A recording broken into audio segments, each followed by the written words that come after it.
রাধে রাধে, শুভ সকাল বন্ধুরা।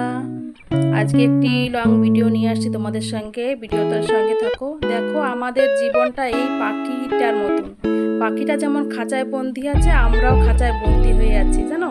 সাত পাকে বাঁধায় যেমন বেঁধে আমরা বন্দি হয়ে আছি, পাখিটাও সেরকম বন্দি হয়ে আছে। পাখির খাঁচাটার সঙ্গে আর আমাদের সঙ্গে কতটা মিল আছে দেখো বন্ধুরা। যেমন আমার দেখো, আমরা বিয়ে করে খাঁচায় বন্দি আছি, মরো বাঁচো সংসারের প্রত্যেকটা কাজ করতে হবে।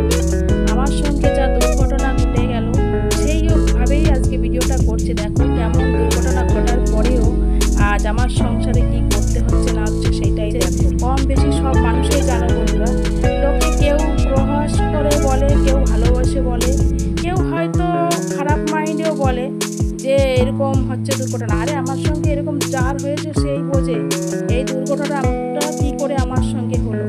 এটা তো আমার ফোনে আমি ভিডিও করি, তাই ভিডিওতে আমি ফোনটা সবসময় অন করে রাখি। তাই দেখো, আমার মেডিকেলেও অ্যাডমিট ছিলাম, তোমরা কম বেশি সব বন্ধুরাই জানো, রিপোর্টও আছে। এই যে আমার বর ওইখানে যেখানটায় পড়ে গেছে সেইখানটায় যে আমি মেডিকেল থেকে যেদিন আমার ছুটি হয়ে গেছে, আমি চলে এসেছি, ডিসকাস হয়ে গেছে, তারপরে দেখো আমার বর ভিজে ভিজে ওইখানটায় দেখো কেটে কেটে দিচ্ছে। হ্যাঁ, অনেক লোকে অনেক প্রহাস করে, ঠিক আছে বলুক, আমার তাতে কোনো আমি ধ্যান নিই না।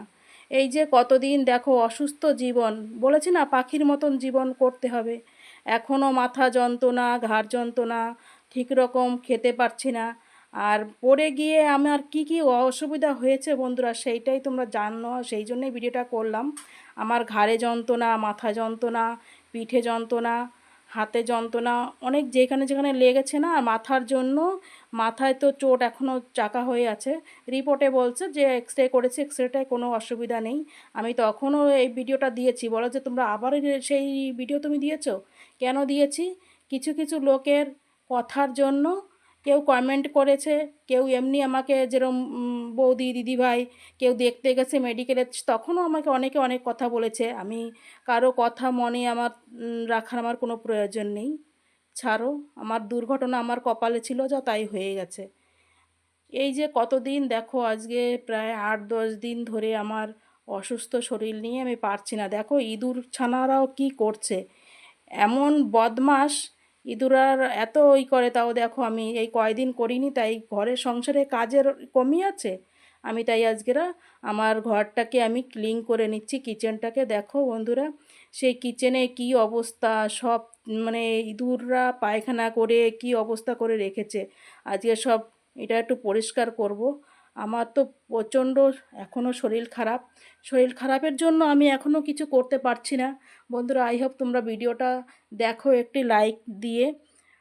একটি ভিডিও বানাতে অনেক কষ্ট হয়, তোমরা একটু ভিডিওটা দেখে যদি আমাকে একটু কমেন্ট করো বা করো, তাহলে কি হয়, আমাদের একটু আনন্দ হয়, যে উৎসাহ বাড়ে যে আমার ভিডিওটা করার জন্য।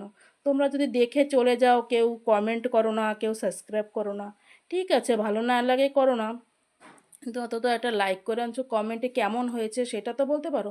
ভালো কমেন্ট করো, খারাপ কমেন্ট কোনো কখনো করতে নেই। তাও তোমরা তো অনেকে করে, আমার অনেক দিদিভাইরা আছে আমাকে অনেক ভালোবাসে। অনেকে বলছে যে তুমি ভালো সুস্থ থাকো, ভালো থেকো, দেখে শুনে কাজ করো। তাদের আমার অসংখ্য ধন্যবাদ, অসংখ্য অসংখ্য।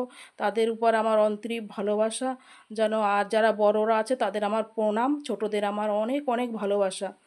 অনেক বন্ধুরা আমাকে বলেছেন দিদিভাই কিবা বোন বলে, বৌদি বলে, আমাকে অনেককে বলছে দেখো তোমার শরীরটা কেমন আছে, কী বৃত্তান্ত। আমার পরিবারের লোক তোমরা, তোমরা বাইরের লোক না, আমার পরিবারের। এখন তোমরা আমার পরিবারের একজন হয়ে গেছো বন্ধুরা, তাই তোমাদের কাছে আমি সব কিছুই শেয়ার করি। হ্যাঁ, তাই জন্য যে এই করো, দেখো আমি পরিষ্কার পুরো ক্লিন করে নিচ্ছি ঘরটাকে আজকেরা। এই ঘরে কত নোংরা হয়ে গেছে কতদিন ধরে, তাও কিচ্ছু করার নেই, কেন কি করতেই হবে, আমার শরীরটা অসুস্থ আছে। ওই যে দেখো করেছি অনেক টাইম বসেই, কিন্তু আমি একটু স্পিড বাড়িয়ে দিয়েছি, নাহলে অনেক বড় হয়ে গেলে, লং হয়ে গেলে ভিডিওটা কেউ দেখতে চায় না, তাই জন্য ছোট করেছি। এমনিতেই আমার সাবস্ক্রাইব কম ভিডিও হিসাবে। বন্ধুরা জানি না আমার ভিডিও হয়তো ভালো লাগে না, তাই তাই ক্লিন করে নিয়ে সকাল সকাল এই যে আমার হাঁস মুরগি কটাকে আমি খেতে দিয়ে দিয়েছি। কেন কি ওদের তো খেতে দিতেই হবে, ওরা অবলা জন্তু, কোথা থেকে পাবে, ওরা খেতে পাবে না, ওদের তো দিতেই হবে। আমার কষ্ট দুঃখ দেখলে তো হবে না, বন্ধুরা জানো না আমার কতটা ব্যথা আর কতটা কি হচ্ছে এখনো, তাই নিয়েও সংসারের সমস্ত কাজ আমি কিভাবে করি, হ্যাঁ সেইভাবেই তোমাদের সঙ্গে আমি ভিডিওটা শেয়ার করি। যদি ভালো লাগে একটি লাইক দিয়ে সাবস্ক্রাইব করে আমার পাশে থাকো বন্ধুরা। এই যে মনের দুঃখে দেখো জামা কাপড়গুলো আমি একটু গুছিয়ে নিচ্ছি, বেডরুম টুমগুলো গুছিয়ে এইসব নিয়ে দেখো দুঃখের জন্য আমার ভীষণ কান্না পেয়ে যাচ্ছে।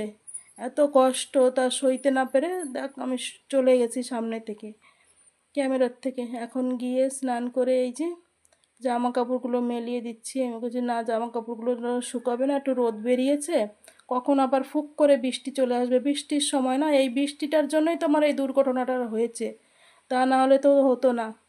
এই বৃষ্টির জন্যই এত দুর্ঘটনা, এত কষ্ট আমার।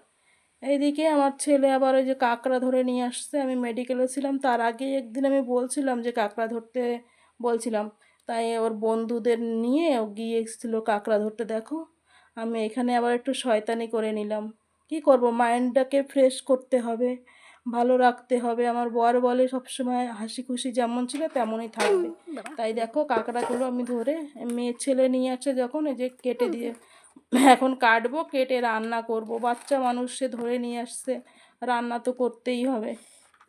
যেইভাবে হোক কষ্টে দুঃখে আমি যেইভাবে হোক সব কিছুই সবার বজিয়ে রাখতে চেষ্টা করি। স্বামী বাচ্চা কাচ্চা কোনো ভাই বন্ধু যদি বলে আমাকে এখনও যে আমার এই বিপদে পড়েছি, আমি নিশ্চয় তার উপকার করি। দেখো আমি কাঁকড়াটা ভাজতে গিয়ে আমার হাতে লেগে গেছে, তাও আমি কি করব, তারপর সবজিটা বসিয়ে দিলাম লাউ দিয়ে। আমার বর বলছে লাউ দিয়ে রান্না করতে, লাউ টমেটো একটা আলু কেটে দিয়ে রান্না করেছি, কেন কি এতেই আমাদের হয়ে যাবে। আরও 2-3 ভাগে করব তো আমাদের 3 জনের এতেই হয়ে যাবে রান্না খাওয়া। এদিকে মনেরও অশান্তি আর কষ্ট হচ্ছে, তা কি করব। এদিকে কাঁকড়া দিয়ে লাউ দিয়ে রান্না করছি। আগে ওই কাঁকড়া লাউ টমেটো এইসব আলু দিয়েই পছন্দ করে আমার বর। বরটা তো কাঁকড়াটা খায় না, তাও ঠিক আছে 1-2 পিস ওই মানে যেটা মাঝখানেরটা থাকে না ওইটা খায়। এদিকে আমার মা পুজো দিচ্ছে, সেইটাও একটু শেয়ার করলাম। এটা আমাদের বাড়িতে নয়, এই তো আমার মায়ের ঘরে। আমার দিদির ছেলে গেছে এখানে, আমার সঙ্গে একটু শেয়ার করছে। মাকে অনেক দিন দেখি না, মায়ের কষ্ট লাগছে মনে, তাই একটু মাকে দেখে নিলাম মনের মতো করে। আর মায়ের জন্য অনেক মন কাঁদছে, তাই ভিডিওটা তোমাদের কাছে শেয়ার করলাম বন্ধুরা। আমার মাকে তোমরা তো জানো না, চেনো না, তাই আমার মায়ের কেউ তোমাদের সঙ্গে একটু শেয়ার করলাম। এই যে আমার মা, আমি যেমন ঠাকুরকে ভালোবাসি, পুজো পাসরা করি, আমার মাও এরকম ঠাকুর পুজো করে। বলতে বলতে আমার চোখের জল এসে গেছে বন্ধুরা। কিচ্ছু করার নেই, মা জীবনে মা না থাকলে কিছুই কেউ ভালোবাসে না, মায়ের মতন ভালোবাসা কেউ দিতে পারে না। তাই জন্য তোমাদের কাছে আমি একটু আমার মায়ের ভিডিওটা শেয়ার করলাম বন্ধুরা। যদি ভালো লাগে লাইক সাবস্ক্রাইব করে দিও, আর পাশে থেকো, আমার বন্ধু হয়ে অবশ্যই আমার পাশে থেকো, আমাকে সাপোর্ট করো যদি তোমাদের ভালো লেগে থাকে। রাধে রাধে, জয় শ্রী রাধে রাধে।